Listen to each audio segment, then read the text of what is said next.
Thank you. No problem. How you doing? Fine. My son is in the office. I'm in a little cubicle, but I'm grateful. Okay. You sent me, Taking notes. yeah, you sent me some messaging. Only because I feel like I'm making progress, but then I feel like I'm not. And my number one focus is sales, but I am struggling with a cadence. My ultimate goal is to get a cadence down um, to where I'm really debating, should I go into the B2C space just to generate income? But right now I'm B2B. I don't Okay, know. so Jessica yeah, said, call Dan for help. yeah, tell me that thought. What do you mean when you say should I switch into the B2C space to generate revenue? Like, what do you help me understand that? So currently, as you know, with my product, I support schools and districts and principals Hmm. in coaching. So they buy the coaching program, and I have a big chunk of money, like $60,000 for the year. That'll help me really think about paying people and eating for the year. I have a total of about 12,000 followers on Facebook that Hmm. are in the coaching space because that's what I do. I coach. And they're on Facebook, and I hate Facebook, but I'm really thinking of kind of doing something where I can get them to pay something little like $9 a month to be in this closed community to where I can do one, I guess, one live a month and then one piece of content per week. But I'm thinking that will take so much, that will take away from me. But I'm like, right now, I don't have any income, but should I just do that just to hurry up and get money? I would say only if you were doing something different than just trying to create some kind of like the community stuff takes a lot of effort and energy.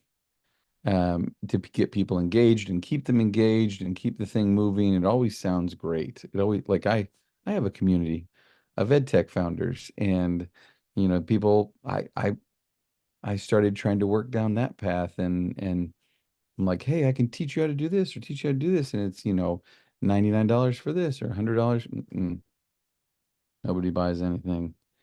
Um, Nobody does anything with it. And the effort that I put in to try to make that move took a lot of time away from other areas. And so I would say if you had a past history of selling into B2C where you were selling to teachers, and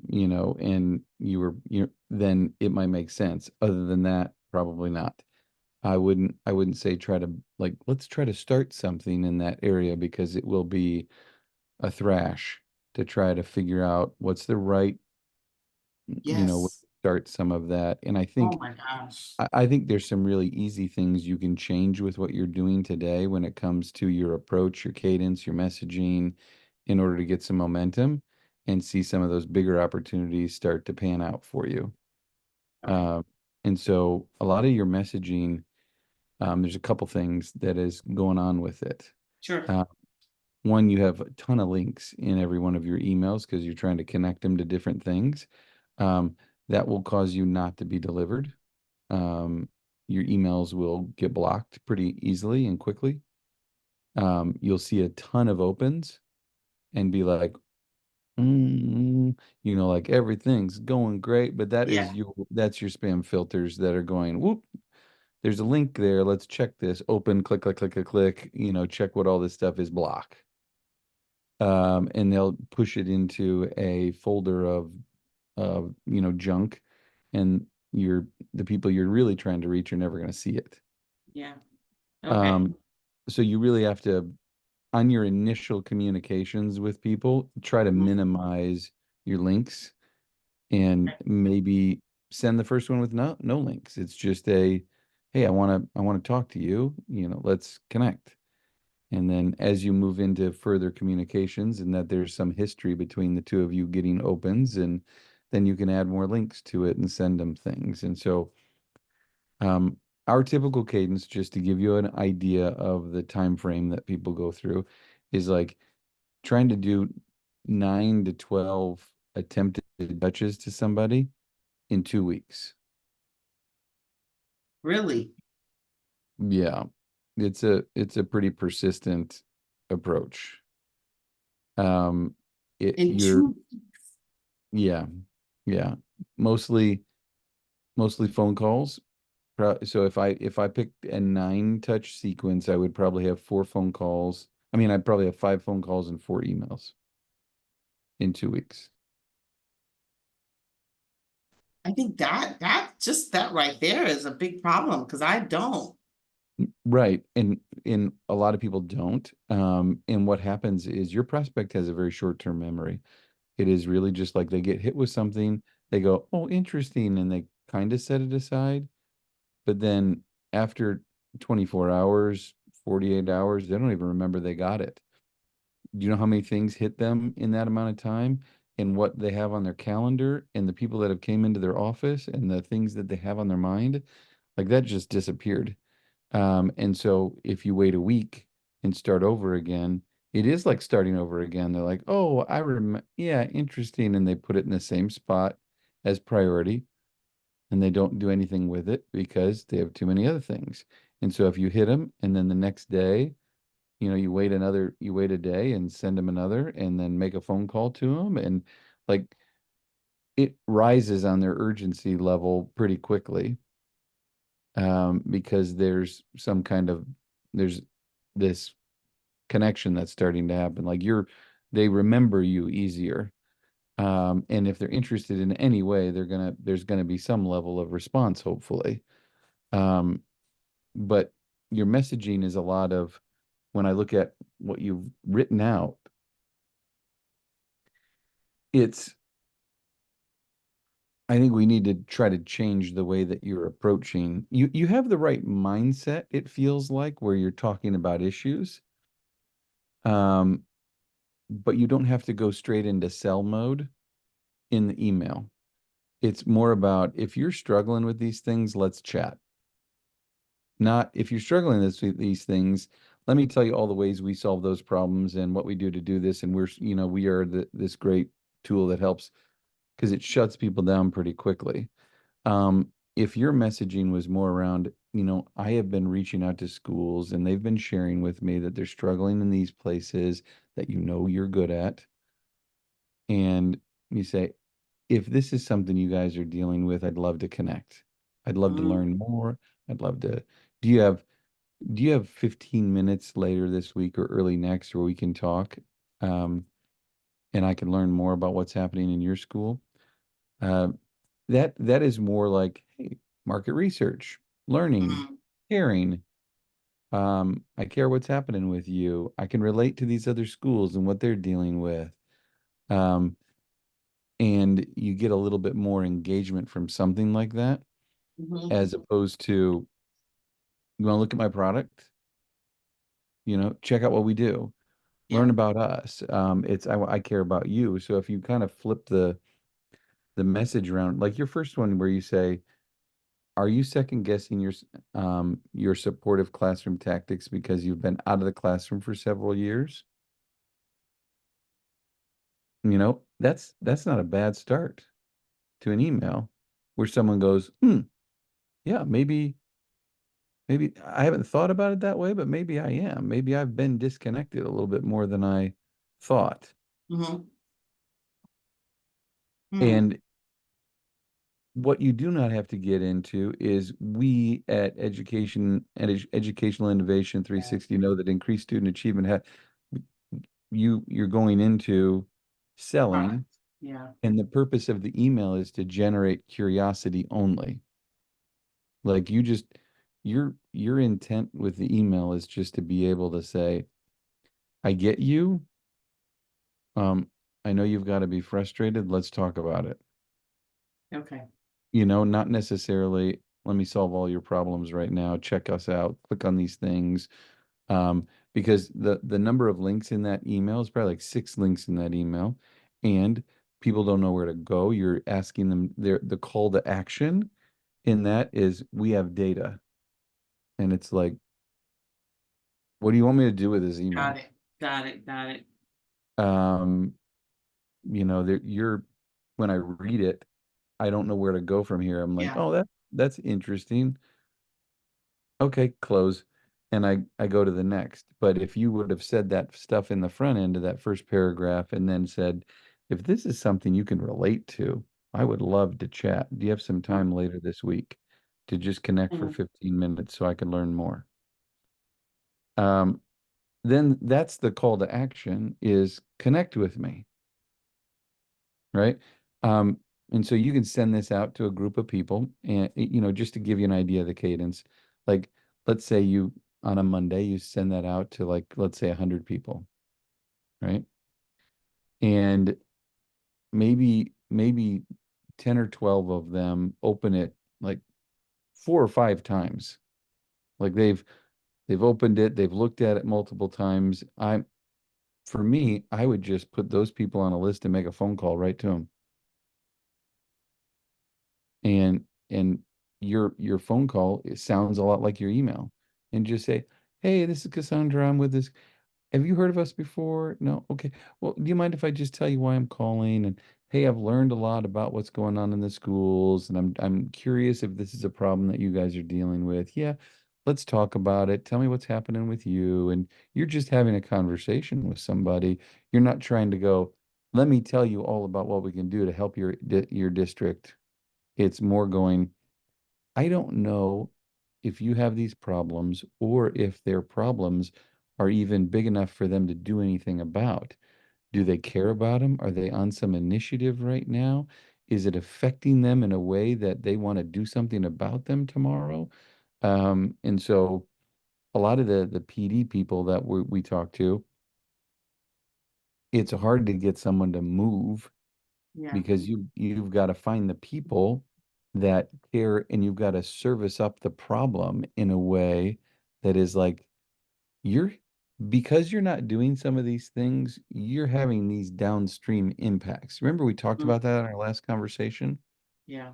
where we were saying the downstream impacts are more about retention of teachers and the loss of teachers and them feeling that like they're not satisfied in their role because most of them are not getting the level of feedback and support and development. And sometimes principals and other um, folks on the curriculum or services side of the house, they worry about feeling like the teacher is being monitored and like how do they present education to the teachers with the right like feel to it, like we're trying to help you instead of like monitor you and judge you and uh, assess you to determine whether or not you're going to stay with us or not. Yeah. And so if you try to think through those ideas and say, have you struggled with retaining your teachers? Are you frustrated? Are your teachers pretty frustrated about where they are today and feeling unsatisfied? When you did your last exit interviews, a lot of the people that I talk to about their exit interviews say that the teachers don't feel supported, don't feel like I'm wondering, is this something you're dealing with? If so, let's chat about it. And what do you have in place to help them grow and develop? And then as they start talking about that, you're like, I got so many things to help these guys out. Yeah. Then you can come back and say, all right, based on what I'm hearing from you, I think I can help. Here's why I say that. A lot of the focus we have on our side is really providing educational support to these teachers so that they can develop and grow and feel like they're making progress in their career and that they're helping these kids in a better way. A lot of retention of teachers falls in that area where the teachers don't feel like they're getting that level of support. And it doesn't sound like you have that in place today. Here's some of the ways that I think we can help you. Mm. Oh my And God, then, you make it sound so easy. I'm over here struggling. I've written this thing 23 times. well, it's just like sometimes you get in your head about products so much. Hmm. Like, I want to tell you all the great things I've developed. Hmm. Like, because you have, like, right? You put all this wonderful stuff together and you think in that mode too much, where it's like, if you pull back and just focus on what am I doing? What is all this stuff for? What's the why behind what I've done here? And how can I talk to them about that and get them in that mode first? So then I can tell them all about the wonderful things I've done, I you know? understand. So try to, yeah, I don't think this is going to be hard for you. It's just a mental shift. It's a mental shift. And Easier that you say that. It is well, really difficult for me. you're recording all this stuff right now, so you get a chance, you can I listen back know, and but try to come up with some ideas to some of this stuff. But one of the things I'd be happy to help with is just like can the emails you sent to me, there's not a like story in it. It's just here's something, here's something, here's something, here's yeah. something. And um it it doesn't have a progression to it of Nope. you're just throwing stuff at them. And so the first one that you send out, think of the issues you want to talk about. What is it going to be? Retention, satisfaction? Is it going to be education? How do you want to tee that up to people? Okay.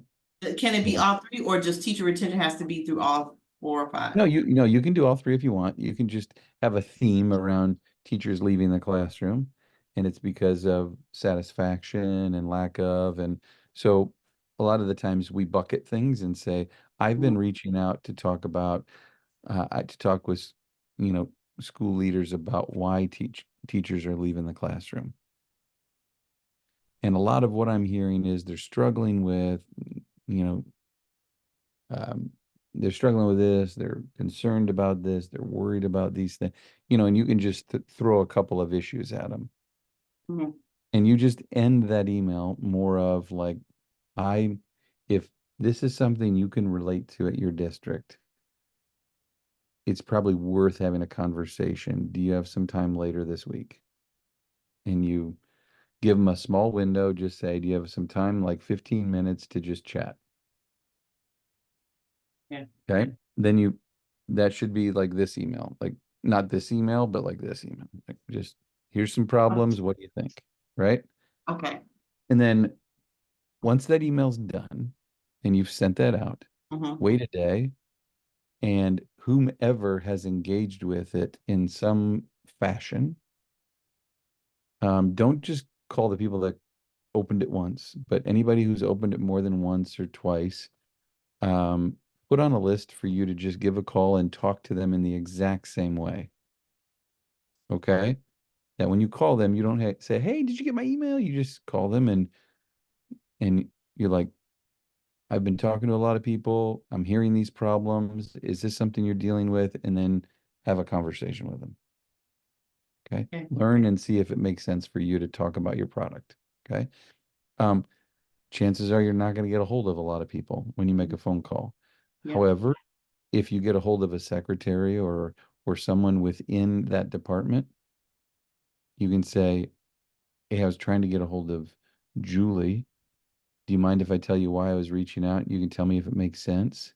Mm. And do the exact same thing and practice with this person because they're probably going to know a lot about what's going on and just say, Yeah. "Hey, I've been talking to a lot of schools about why teachers are leaving the classroom." And a lot of the challenges I'm hearing is that teachers are just not satisfied. They don't feel connected. They don't feel like they're getting the feedback that they need to develop and grow as teachers. And I'm just wondering, are you hearing that in your school from anybody? And just whoever picks up the phone, ask them those questions and see what starts to resonate with people. And if one issue always pops to the top, then clear Mhm. the other ones out and really hone in on that issue and send more emails. Right. But when you're calling the folks, that's the one you're just trying to get a sense of, am I connecting with anybody? Does it resonate with anybody? Do they feel this or not? Right. Yeah. Yeah. Okay. After Okay. you've done those two things, then your next email is going to be a little bit more, maybe you're sharing a little value with them. And So so it's instead, day 2 or day 3? this is like, so day one's the first one is the email. Mhm. And then like day three can be the phone call. Okay.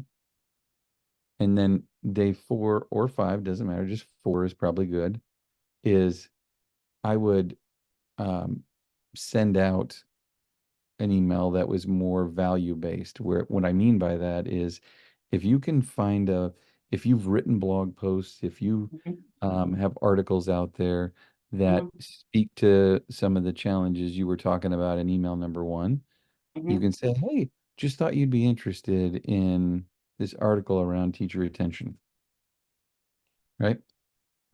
Love to get your feedback on your thoughts in this area. Looking forward to connecting. Okay.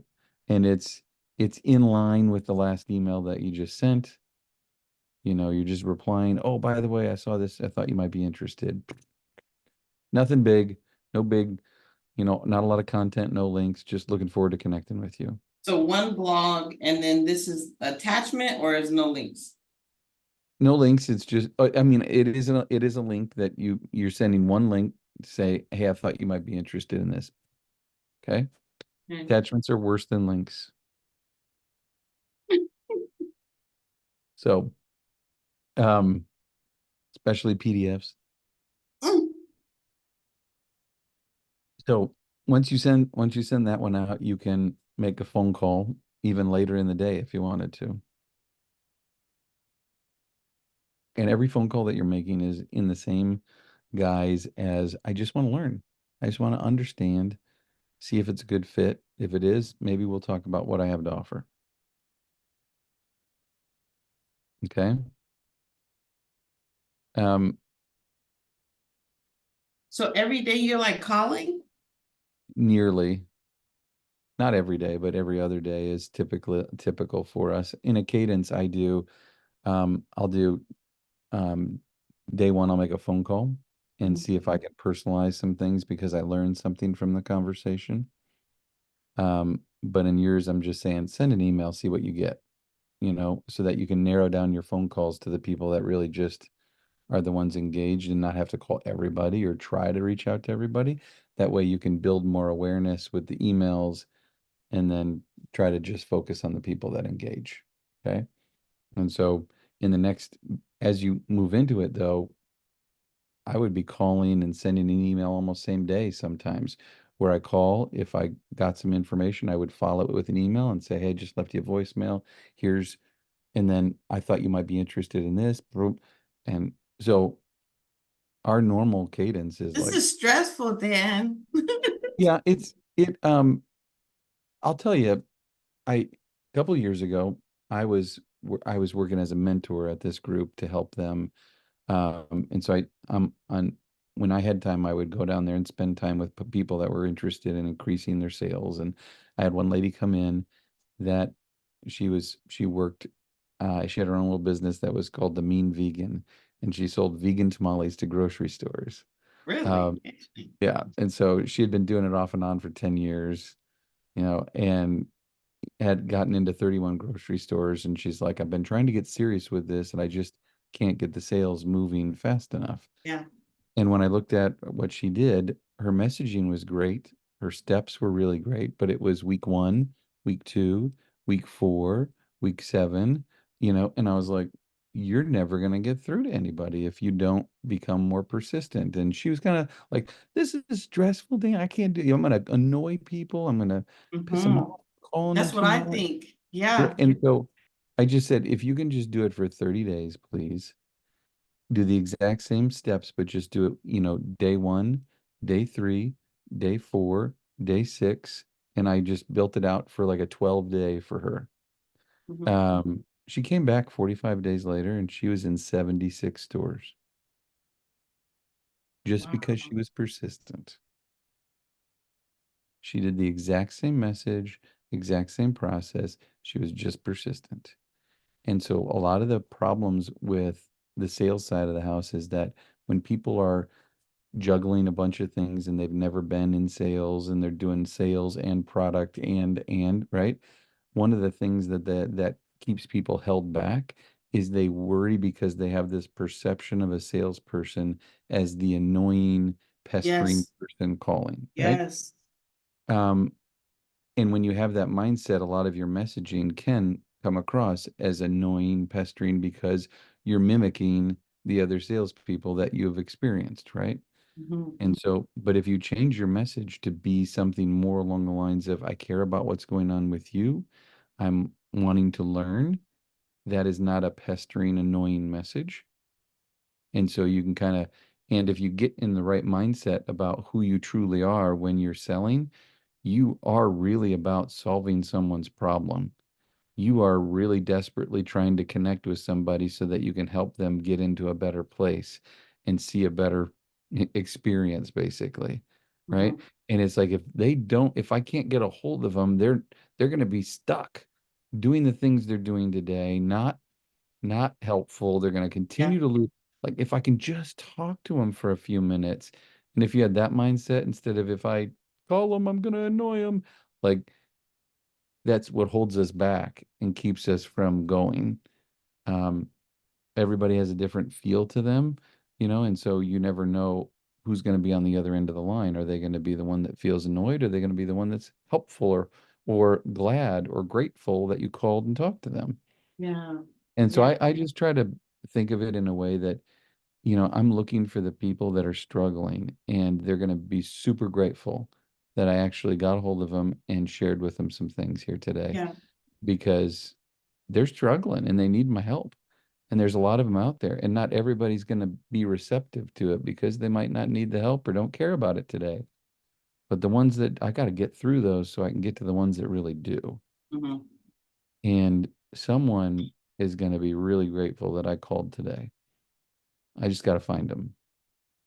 Okay, And so it can feel like it's a lot, but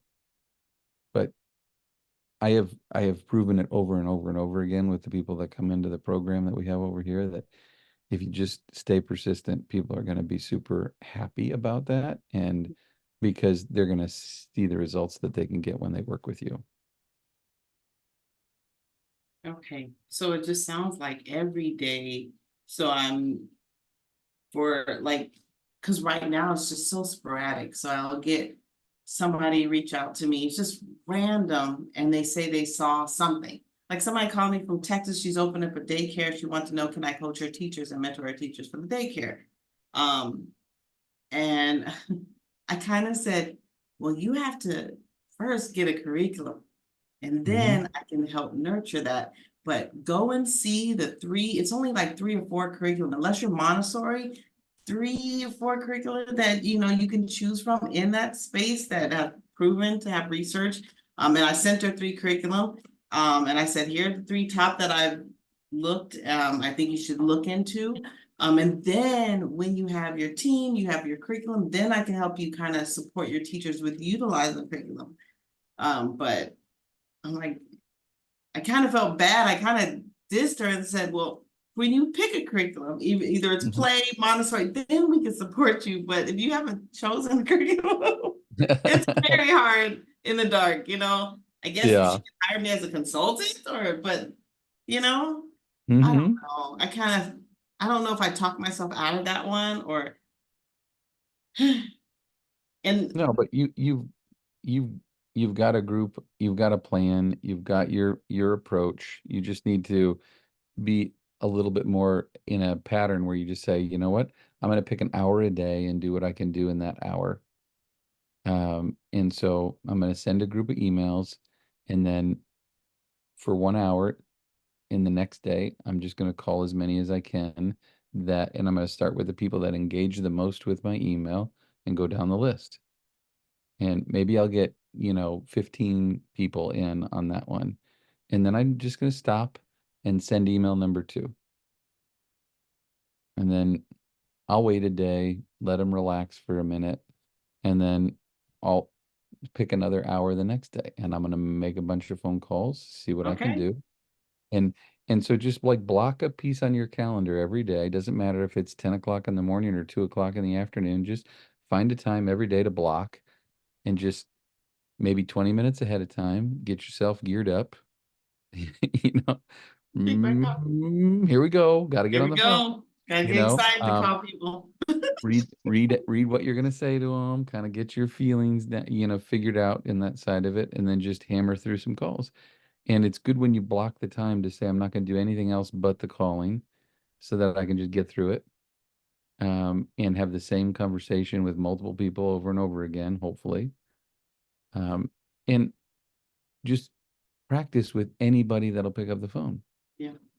Okay. And just, hey, do you mind if I talk to you for a second about why I was calling Julie? And just share the problems and see what they say. That, half of them might go, I don't know what you're talking about. The other half might like join in a deeper conversation with you and go, I can't believe you're talking about this. This is amazing. We've been talking about this the other day. And like, you could turn into this amazing opportunity that they go, you know what, I'm going to get you connected to Julie because, we really need this. Yeah, yeah, yeah. No, I So, agree. I mean, because there was a couple of times like, oh my gosh, you help them too. I'm like, yeah, mhm. but I think now with SR funds kind of drying up, they're like, well, we don't have any money for that. And that's been the big thing. And I'm debating, should I lower my price? Because of the lack of funds that's out here right now. It was 95, 100 per teacher, but now I'm like, should I make it 85? Go back to 85. Um, I think you still, I think keep it where it is. My personal opinion, you do what you like, but my personal opinion is keep it where it is and try this approach and see how it starts to work for you. Because it really is about what is the priority and how do we actually put it into a position of value value. as opposed to just saying, here's something you can do to help your teachers. Yeah, It's like, why? yeah, Why are we doing this? What is it going to do to support your teachers? How is it going to yeah, impact them? What are they going to see in the future because of this? yes, And so if you can think through that part of it and then your messaging really aligns with that, well, then you can come back and be like, there's no brainer why it's kind of a no brainer to do yeah. this. I Mhm. appreciate that. So I will rewrite my script. I will make more phone calls.